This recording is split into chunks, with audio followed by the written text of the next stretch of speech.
សម្រាប់លោកអ្នកដែលកំពុងស្វែងរកប្រភេទវិឡាដែលមានទំហំផ្ទះនិងដីធំទូលាយអាចអញ្ជើញមកមុខវិឡា Print B នេះបានទំហំផ្ទះ 7x12 ទំហំដី 10x21 មានរហូតដល់6បន្ទប់គេងនិង6បន្ទប់ទឹកមិនថាកន្លែងទទួលភ្ញៀវកន្លែងទទួលទានអាហារផ្ទះបាយសុទ្ធតែធំទូលាយទាំងអស់ហើយជាន់ផ្ទាល់ដីក៏មានបន្ទប់គេងមួយផងដែរខាងក្រុមហ៊ុនក៏មាន free decor ខ្លះៗផងដែរនៅជាន់ផ្ទាល់ដីនេះគឺជាចង្ក្រានបាយស្ងួតដែលធំទូលាយដែលធ្វើឲ្យលោកអ្នកកាន់តែងាយស្រួលនៅក្នុងការទុកដាក់ក្រឡេកមើលបន្ទប់មេគ្រួសារវិញគឺធំខ្លាំងមែនទែនដែលអាចរៀបជាគ្រែឈុតធំនិងបំពេញរាល់តម្រូវការរបស់លោកអ្នក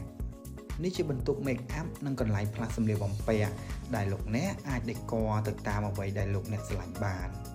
បន្ទប់នេះបានបែងចែកដាច់ស្រឡះនិងកន្លែងទុកដាក់អីវ៉ាន់បានត្រឹមត្រូវធ្វើឲ្យបន្ទប់នេះកាន់តែមានសោភ័ណភាព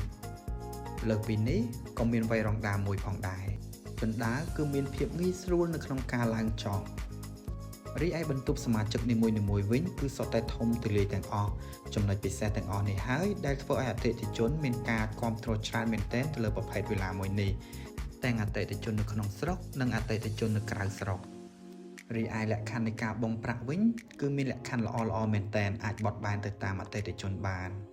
ទីតាំងល្អមែនទែននៅជិតផ្លូវ60ម៉ែត្រនិងផ្សារទំនើប Eon 3ព័ត៌មានលម្អិតបន្ថែមអាចតាក់ទងមកបងប្អូនបានសូមអរគុណបុរី ML ធ្វើឲ្យជីវិតកាន់តែមានសុភមង្គល